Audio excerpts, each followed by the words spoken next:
Hello guys, कैसे आप लोग? कैसे चल रही सबकी पढ़ाई? एकदम बढ़िया, एकदम मजेदार। तो my name is Sanjeev Pandey और स्वागत है आपका अपने प्यारे से खूबसूरत से चैनल में जेआर कॉलेज में। तो जैसा कि आपको पता है, we have started the topic which is nothing but a mathematical method. Okay, mathematical method में हम लोग ने डिफरेंशिएशन वाला पार्ट, जो डेरिवेटिव वाला पार्ट है, वो ऑलरेडी कंप्लीट कर लिया है।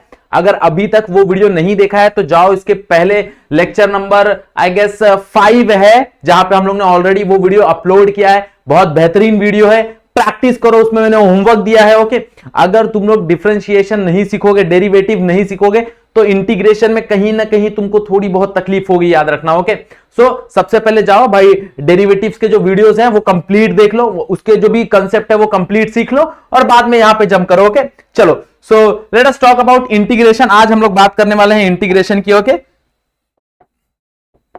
तो इंटीग्रेशन करते क्यों है, सबसे पहले उसके ऊपर डिस्कशन कर लेते हैं कि भाई इंटीग्रेशन क्यों होता है। सो लेट्स से एग्जांपल के तौर पे एक ग्राफ ले लेता हूं मैं। Let's say this is the graph of integration, मतलब एक नॉर्मल ग्राफ है। अब अगर मैं तुमको बोलूं कि भाई एक लाइन है, let's say this is a line, this is line that is equals to something y है, और मान लो ये तुम्हारा y एक्सिस है, ये तुम्हारा x एक्सिस है। अब अगर मैं तुमको बोलूं कि by what will be the area under this graph, तो एरिया अंडर दिस ग्राफ तुम लोग कैलकुलेट कर सकते हो। तुम क्या करोगे, यहां से सीधा लाइन मारोगे एंड यू विल सी कि भाई ये रेक्टेंगल है, तो तुम डायरेक्टली इसका एरिया कैलकुलेट करके दे दोगे। ओके, डायरेक्टली इसका एरिया तुम कैलकुलेट करके दे दोगे। सिंपल तरीका है ये, सुनो भाई, ये एक हॉरिजॉन्टल लाइन है, इसके अंदर का जो भी एरिया होगा वो तुम कैलकुलेट करोगे और तुमको पता चल जाएगा। ओके, अब कहानी कहां अटकती है देखो जरा। लेट्स से कि भाई यहां कहानी अटकेगी। अब मान लो कि मैंने कुछ ऐसा ग्राफ दे दिया। ओके, मान लो मैंने कुछ ऐसा ग्राफ दे दिया।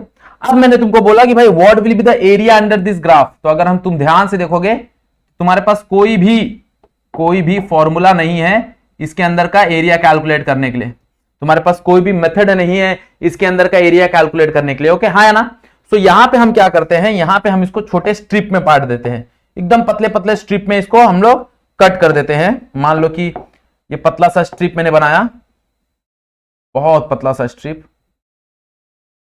जिसका थिकनेस मान लो, इसका थिकनेस है dx, और मान लो कि इसका जो हाइट है उस तो y1 है। ओके, अब ये छोटा स्ट्रिप है। अब अगर मेरे को इसका एरिया निकालना है, okay, what will be the area of this strip. So area of strip is nothing but, अब देखो, अब ये एक रेक्टेंगल तरह बन रहा है, ये थोड़ा सा एक रेक्टेंगल की तरह बन रहा है ना, that is dx into y1, है ना? तो that is dx into y1। अब ऐसी में एक दूसरा स्ट्रिप भी बना लेता हूं, लेट्स से यहां पे सेम थिकनेस का dx का। ओके, तो यहां पे ये dx कर देता हूं, एंड मान लो यहां पे तुम्हारा जो y का वैल्यू है समथिंग y2 है, तो एरिया ऑफ अनदर स्ट्रिप क्या हो जाएगा, area of another strip will be equals to y2 into dx, हाँ या ना? ओके, ऐसे मैं बहुत सारे स्ट्रिप बना लेता हूं, बहुत सारे स्ट्रिप बना लेता हूं। अब क्या करूंगा भाई, वो पूरे स्ट्रिप को ऐड कर दूंगा। अब जैसे ही उस पूरे स्ट्रिप का एरिया में ऐड कर दूंगा, तो मेरे को आंसर क्या आएगा, मेरे को आंसर आएगा that is y1 plus dx plus y2 plus dx into plus y3 into dx, हाँ या ना? ऐसे बहुत सारे आएंगे। अब उसमें से मैं क्या लिख सकता हूं, मैं डायरेक्टली लिख सकता हूं कि भाई this is nothing but a summation of y into dx, हाँ है ना? This is nothing but a summation of y into dx। अब हम समेशन कब करते हैं, जब हमको पता होता है कि भाई हमारा जो वैल्यू है वो n1 से n2 डायरेक्टली, या n1 से n10 जा रहा है। ओके, यस और नो? मतलब तुम्हारा जो ये है that is your discrete. Okay, discrete value जब गिवन होती है तब हम लोग समेशन करते हैं, बट यहाँ पे कंटिन्यूअस है। अगर हम ध्यान से देखें, अगर मान लो कि मैं डिस्क्रीट वैल्यू लूंगा तो छोटा छोटा देखो ना, ये परफेक्ट ये नहीं है, परफेक्ट स्ट्रेट लाइन नहीं है, परफेक्ट स्ट्रेट लाइन नहीं है, परफेक्ट हॉरिजॉन्टल नहीं है, मतलब इतना एरिया कहीं ना कहीं बच जाएगा भाई, ये एरिया कहीं ना कहीं बच जाने वाला है ना? तो वो एरिया को कवर करने के लिए जो समेशन का साइन है ना, this is replaced by integration. Okay, तो ये तुम्हारा इंटीग्रेशन का फॉर्म है, this is the integral form, integral form.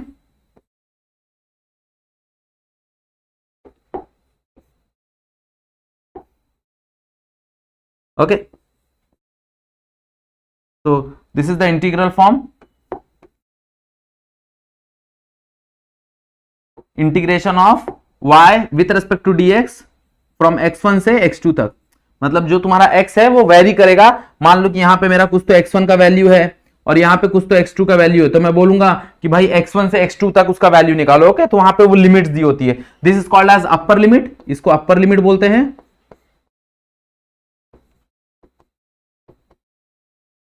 And इसको लोअर लिमिट बोलते हैं। Okay, this is called as upper limit and this is called as lower limit. Okay, so this is the integration का symbol, integration y with respect to dx. Okay, अब ये तुमको हर बार area calculate करके देगा। Okay, ज्यादा करके ये तुमको एरिया कैलकुलेट करके देगा under the curve. Okay, but अपने को पता है भाई, अपने को मेन काम क्या है, मेन काम अपने को इसको यूज करना है फिजिक्स में। अब फिजिक्स में यूज करना है तो you have to use some formulas. Okay, कुछ फॉर्मूलाज हैं इसके, कुछ बेसिक फॉर्मूलाज हैं जो फिक्स्ड वैल्यू तुमको देते हैं, तो वो फॉर्म तुमको याद करना पड़ेगा। ओके, तो हम लोग एक करके, जैसे हम लोग ने डेरिवेटिव्स के सारे फॉर्मूलाज याद किए थे, जैसे मैंने तुमको डेरिवेटिव्स के सारे फॉर्मूलाज लिख के दिए थे, वैसे वी हैव द इंटीग्रेशन का फॉर्मूला। तो इंटीग्रेशन का हमारे पास बहुत सारा फॉर्मूला है, वो सारे फॉर्मूलाज हमको याद करने पड़ेंगे। ओके, सो मैथ्स में अगर तुम देखने जाओ तो मैथ्स में बहुत सारे फॉर्मूलाज हैं, बट फिजिक्स में हमको बहुत कम फॉर्मूलाज यूज होते हैं। तो let us start with formulas. तो अगर कहीं पे मान लो ऐसा गिवन है integration of x raise to n with respect to dx, तो फॉर्मूला हो जाता है x raise to n plus 1 divide by n plus 1।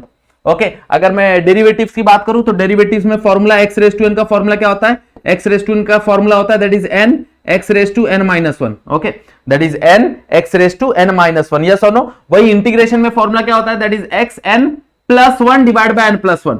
Okay, यहां पे अगर हम लोग देखें ना तो ये इसका उल्टा हो रहा है। देखो यहां पे पावर बढ़ रहा है और यहां पे पावर कम हो रहा है, मतलब भाई integration is also called as anti derivative. Okay, या फिर रिवर्स ऑफ डेरिवेटिव। ओके, मतलब क्या है भाई, जो तुम्हारा इंटीग्रेशन है ना वो डेरिवेटिव का उल्टा है और कुछ नहीं। तो यहां पे कुछ ऐसे फॉर्मूला तुमको देखने मिलेंगे जो रिवर्स्ड होंगे। जैसे मान लो एक और फॉर्मूला है हमारे पास, let's say integration of 1 with respect to dx that is equal to x। Yes और नो? और साथ में यहां प्लस सी आता रहता है। ओके, याद रखना यहां पे प्लस सी आता है।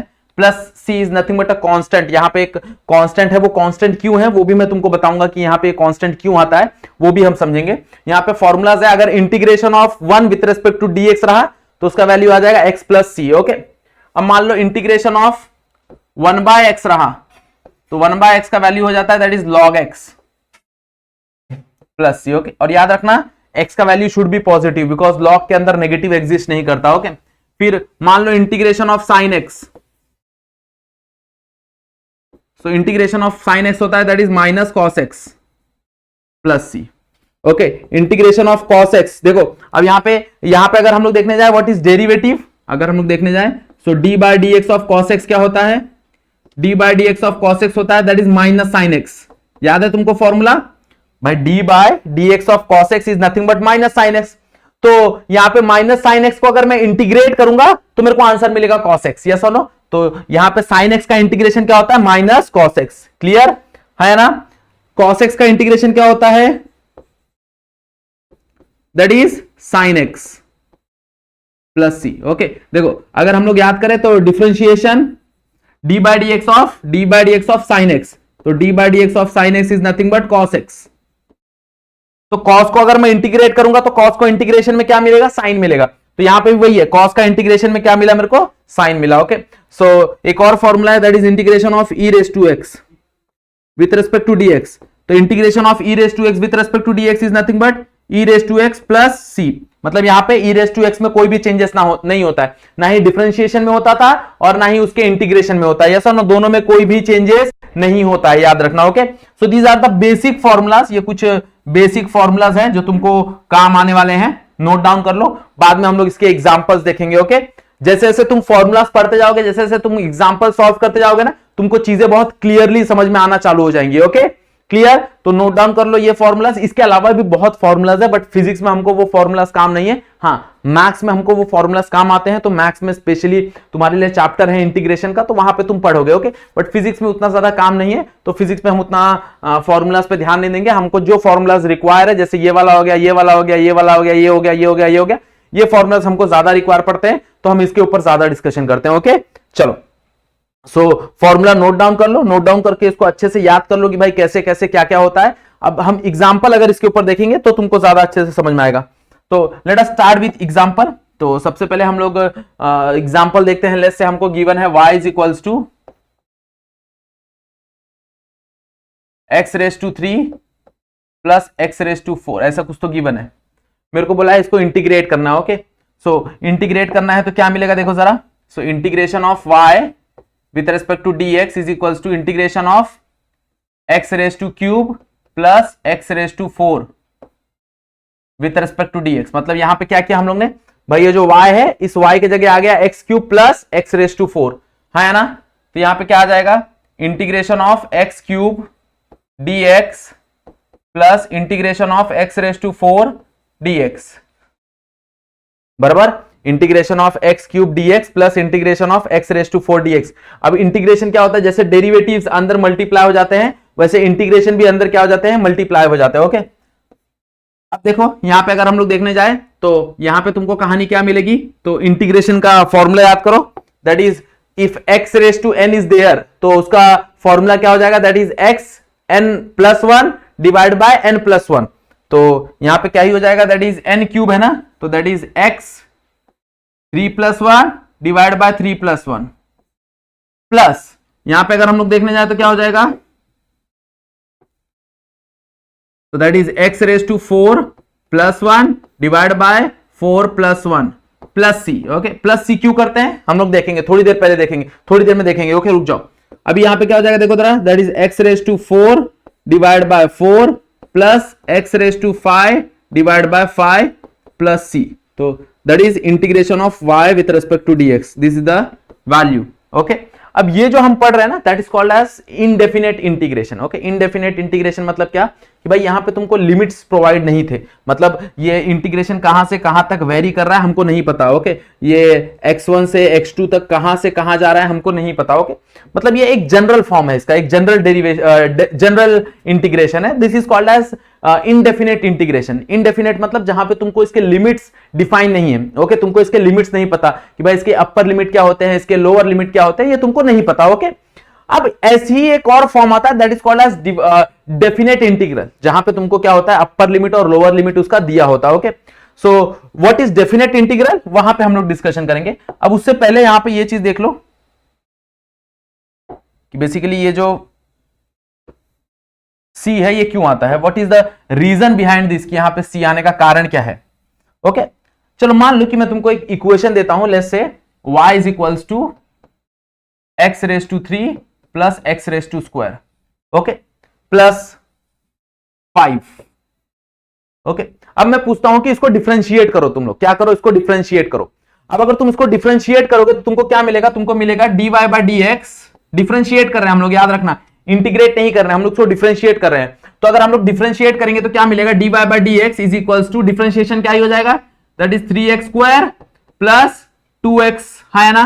अब ये प्लस 5 है, प्लस 5 मतलब प्लस 0 हो जाएगा, बिकॉज कांस्टेंट का डिफरेंशिएशन क्या ही होता है, कांस्टेंट का डिफरेंशिएशन 0 होता है ना, मतलब यहां पे 0 आ गया। ओके, अब मान लो इसी चीज को वापस इंटीग्रेट करते हैं। ओके, इसी चीज को वापस हम लोग इंटीग्रेट करने की कोशिश करते हैं। तो इंटीग्रेट करेंगे तो क्या मिलेगा, देखो जरा, ये dx को इधर लेके जाओ, तो dy is equal to 3x square plus 2x into dx। Integrating, okay, integrate करेंगे तो क्या मिलेगा, देखो जरा, तो यहां पे कुछ नहीं है, तो कुछ नहीं है मतलब 1 है, तो what is the integration of 1 with respect to dx is x, तो integration of 1 with respect to dy is y, तो यहां पे integration of 1 with respect to dy is y। अब यहां पे हम लोग इंटीग्रेट करेंगे तो देखो 3 इंटीग्रेट नहीं होगा, व्हाट इज x स्क्वायर का इंटीग्रेशन, x स्क्वायर का integration is x cube by 3 plus 2 का भी इंटीग्रेशन नहीं होगा, कांस्टेंट बाहर आ जाएगा, तो 2 का x का इंटीग्रेशन क्या है, x का पावर 1 है ना, तो 1 प्लस 1, तो that is x square by 2। देखो जरा, 3 से 3 कटा, 2 से 2 कटा, यस और नो, मेरे को क्या मिला, that is y is equals to x cube plus x square, हाँ या ना। अब ध्यान से देखो इसका क्वेश्चन, ध्यान से इसका क्वेश्चन देखो भाई, अगर तुम क्वेश्चन देखोगे तो सेम क्वेश्चन मैच हो रहा है, सुनो, बस यहां पे एक चीज मिस हो रहा था। क्या मिस हो रहा था, मिस हो रहा था 5। ओके, मतलब जब हमने डिफरेंशिएट किया तो हम ऐसा मानते हैं कि भाई यहां पे कोई कांस्टेंट होगा जो यहां पे एब्सेंट हो जाता है। अब उस कांस्टेंट को इक्विवेलेंट करने के लिए हम लोग यहां पे क्या करते हैं, प्लस सी। ओके, तो आफ्टर इंटीग्रेशन, इंटीग्रेट करने के बाद, किसी भी इक्वेशन को इंटीग्रेट करने के बाद हम लोग यहां पे क्या करते हैं, प्लस सी अप्लाई करते हैं। क्यों अप्लाई करते हैं? कि हम मानते हैं ऐसा कि भाई जब हमने इसको कहीं ना कहीं डिफरेंशिएट किया होगा तो उसमें से कोई एक कांस्टेंट टर्म गायब हुआ होगा, तो to introduce that constant term हम लोग यहां पे क्या करते हैं, प्लस सी करते हैं। क्या करते हैं? To introduce this constant term, यहां पे हम लोग प्लस सी करते हैं। तो हर बार हम लोग प्लस सी करेंगे अगर वो इनडेफिनेट है। अगर डेफिनेट है तो ऐसा नहीं होगा। ओके, तो डेफिनेट के लिए कहानी थोड़ी सी चेंज हो जाती है। कैसे चेंज होती है? चलो डेफिनेट के लिए एग्जांपल देखेंगे। तो लेट्स से तुम्हारे पास एक इक्वेशन है, that is y is equals to 3x square plus 3x square 4x का ये ले लो, ऐसा कुछ ले लेते हैं, दैट इज 4x क्यूब, ऐसा कुछ तो हमारे पास एग्जांपल है। मेरे को बोला है integrate from x1 is 2 to x2 is 3। अब मेरे को लिमिट दे दिया इसका। अब मेरे को क्या कर दिया, इसका लिमिट दे दिया कि मेरे को बोला है भाई ये गिवन इक्वेशन है। अब ये गिवन इक्वेशन को मेरे को क्या करना है, ये गिवन इक्वेशन को मेरे को इंटीग्रेट करना है, और इंटीग्रेट करने के बाद मेरे को लिमिट दे दिया। ओके, क्या दे दिया, लिमिट दे दिया। तो सबसे पहले तुम लोग इंटीग्रेट करो। ओके, वीडियो पॉज करो, पॉज करने के बाद यहां पे इंटीग्रेट करो, ट्राई करो, इंटीग्रेशन ट्राई करो। जैसे तुम इंटीग्रेशन ट्राई करोगे तुम्हारा इंटीग्रेशन हो जाएगा तो मेरे को बताना, फिर हम लोग क्या करेंगे, हम लोग डिस्कस करेंगे भाई कैसे वैल्यू सब्स्टिट्यूट करते हैं। ओके,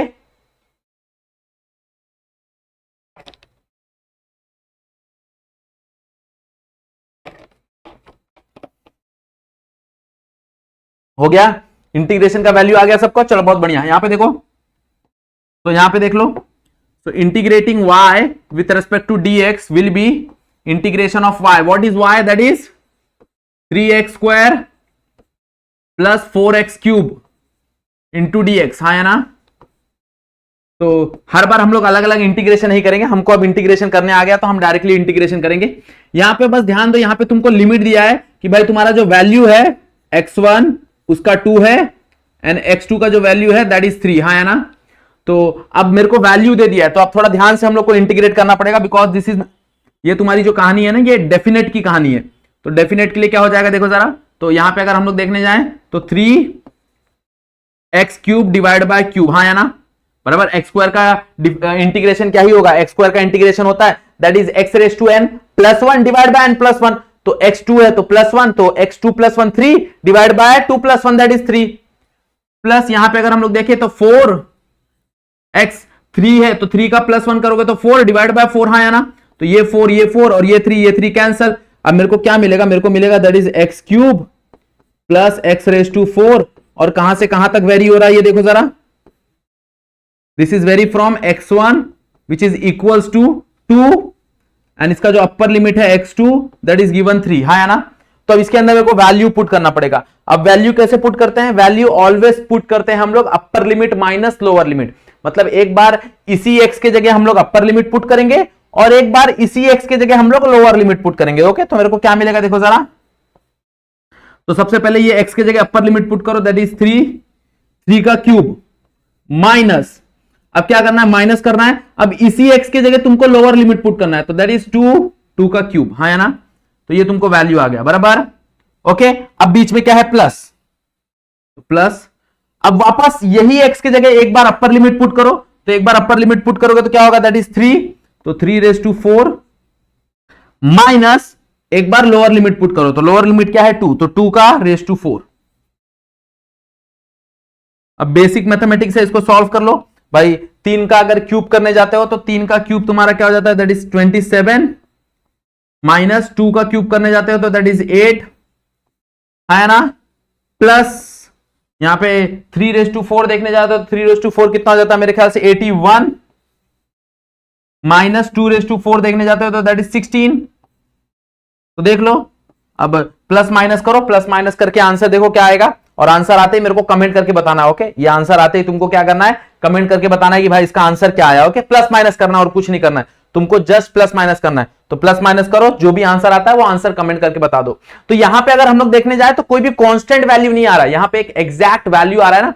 अब कोई वैल्यू यहां पे सॉल्व करके आ रही है, सॉल्व करके आ रही है मतलब हमने कोई वैल्यू सॉल्व किया है और सॉल्व करने के बाद ये वैल्यू यहां पे आ रही है, मतलब एक कांस्टेंट वैल्यू आ रही है, ओके, एक न्यूमेरिक वैल्यू आ रही है। सो दैट्स व्हाई इसको बोलते हैं डेफिनेट इंटीग्रल। डेफिनेट मतलब ये डिफाइंड है कि भाई अपने को यहां से यहां तक जाना है, इससे आगे नहीं जाना है, इससे पीछे नहीं जाना है, तो यहां से यहां जाना है, मतलब ये परफेक्टली डिफाइन है, इसलिए यहां पे मेरे को वैल्यू एग्जैक्ट आ रही है। अब यहां पे अगर हम लोग देखें तो यहां पे डिफाइन नहीं था, सिंस यहां पे डिफाइन नहीं था तो भाई हमको यहां पे समझ में नहीं आ रहा था कि कहां पे जाना है, तो इसलिए हम लोग यहां तक लाके छोड़ देते हैं। इसमें हम लोग अपर लिमिट और लोअर लिमिट पुट नहीं करते क्योंकि गिवन नहीं होता। क्लियर, बात समझ में आ गया एवरीवन?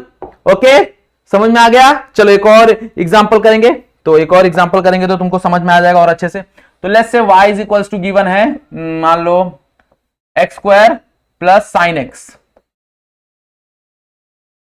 और मेरे को बोला है कि इसको इंटीग्रेट करना है, इंटीग्रेट करना है कहां से कहां तक,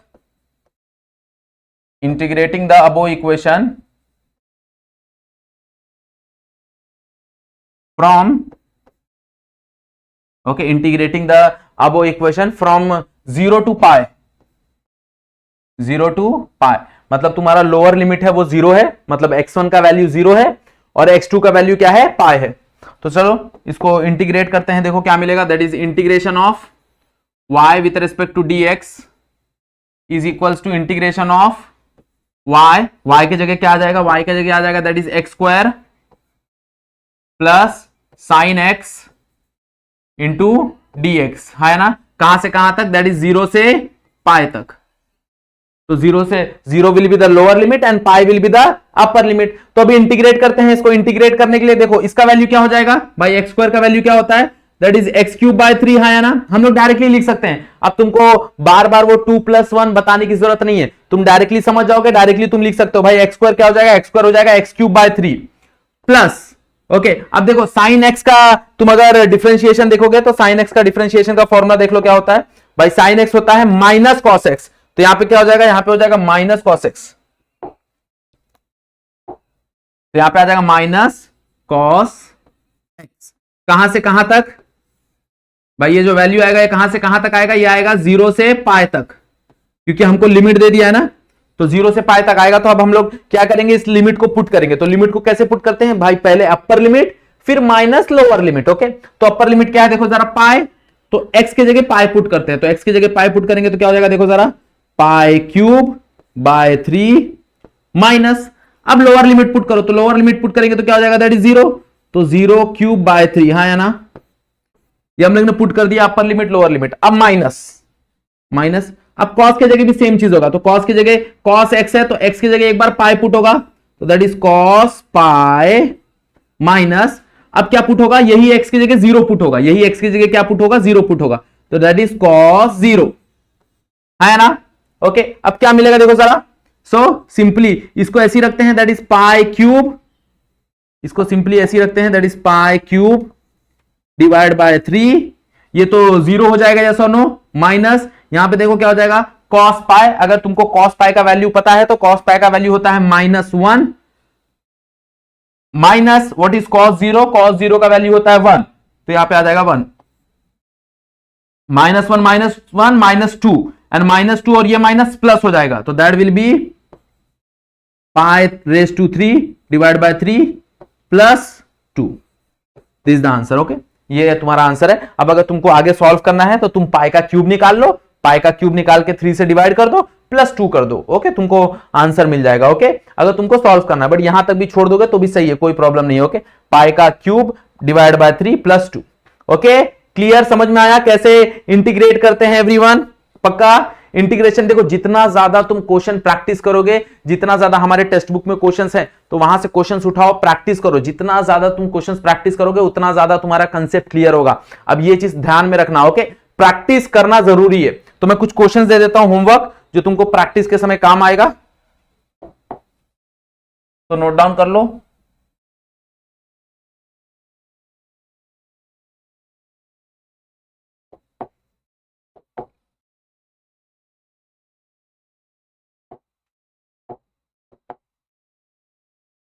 तो y is equals to x cube minus x square, okay. इसको इंटीग्रेट करना है फ्रॉम x1 तुमको दिया है 3 और x2 तुमको दिया है 5, ओके। फिर y is equals to sine x plus cos x, इसको तुमको इंटीग्रेट करना है from x1 equals to pi, 0 ले लेते हैं, 0 से pi by 2, x2 is equals to pi by 2,